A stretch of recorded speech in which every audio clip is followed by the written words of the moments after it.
High, আমি Sharmistha from দেব শাটেলস। তো ফার্স্টের ক্লিপটা দেখে তোমরা আই থিঙ্ক বুঝতে পেরেছো ভিডিওটা কিসের উপর হতে চলেছে। হ্যাঁ, ঠিকই ধরেছো। আজ একটা আমরা ওয়াল ক্লক বানানো শিখবো, তাও আবার রেজিন দিয়ে।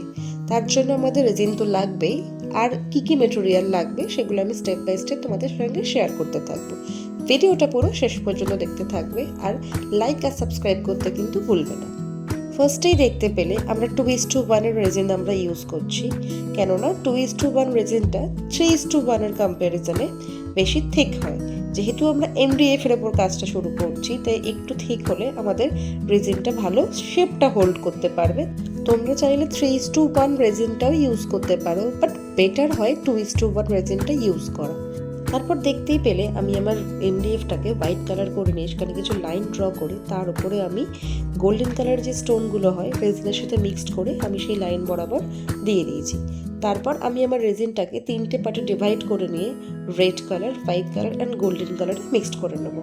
এবার যে লাইনগুলো আমি ডিভাইড করে নিয়েছিলাম গোল্ডেন কালার স্টোন দিয়ে, সেই লাইনের গ্যাপগুলোতে আমি রেড আর হোয়াইট কালারটা স্প্রেড করে দিচ্ছি। তোমরা এই জায়গায় চাইলে অন্য যে কোনো দুটো কালার ইউজ করতে পারো, বাট দেখবে যদি কন্ট্রাস্টে কালারটা হয় তাহলে দেখতে ভালো লাগবে।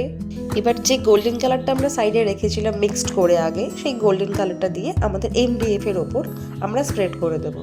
তার আগে একটা কথা বলে রাখি, তোমরা যখন ঘড়ি বানাবে তখন চেষ্টা করবে গোল্ডেন কালারটা একটু কম ইউজ করার, যাতে ঘড়িটা দেখতে বেশি ভালো লাগে। যেহেতু আমার ফার্স্ট টাইম ছিল, আমি এই জিনিসটা তখন বুঝে উঠতে পারিনি। তারপরে আমি আগেই একটা মোল্ডে, যেহেতু গোল্ডেন কালারটা আমার একটু বেঁচে গেছিলো, সেটা নিয়ে আমি কিছু নাম্বার ফিল করে রেখে দিয়েছিলাম।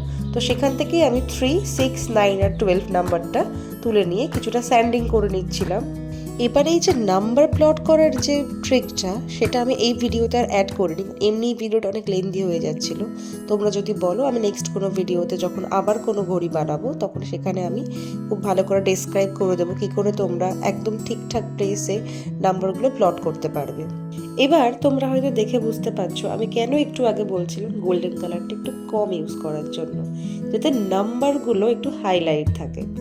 তো আমরা আমাদের নাম্বারগুলো ঠিকঠাকভাবে প্লট করে নেওয়ার পরে ড্রাই হওয়ার জন্য 1 to 2 আওয়ার্স রেখে দেবো। এখন কিন্তু আমাদের 90% কাজ ডান বলতে পারো। তারপর আমরা ক্লিয়ার রেজিন মিক্সড করে নিয়ে পুরো MDF এর উপরে স্প্রেড করে 24 আওয়ার্সের জন্য ওয়েট করব। দেন চেক করব আমাদের MDFটা খুব ভালোভাবে ড্রাই হয়েছে কিনা। ড্রাই হয়ে গেলেই কাজ শেষ। এবার আমরা আমাদের কাটাগুলো ঠিকঠাকভাবে পুট করে দেবো। ফার্স্টে আওয়ার, দেন মিনিট, দেন সেকেন্ডের কাটাটা আমরা পুট করব। তারপরে দেখো ব্যাটারি লাগিয়ে দিলেই ঘড়ি চলতে শুরু করবে। তোমরা আমার এই ওয়াচটার ফাইনাল লুকটা দেখে জানিও তোমাদের কেমন লাগলো। যদি ভালো লাগে অবশ্যই লাইক, কমেন্ট, শেয়ার করে যেও। আমার ইউটিউব চ্যানেলটাকে কিন্তু সাবস্ক্রাইব করতে ভুলো না। সাবস্ক্রাইব করে বেল আইকনটা ক্লিক করে যেও। আজকের জন্য এইটুকুই।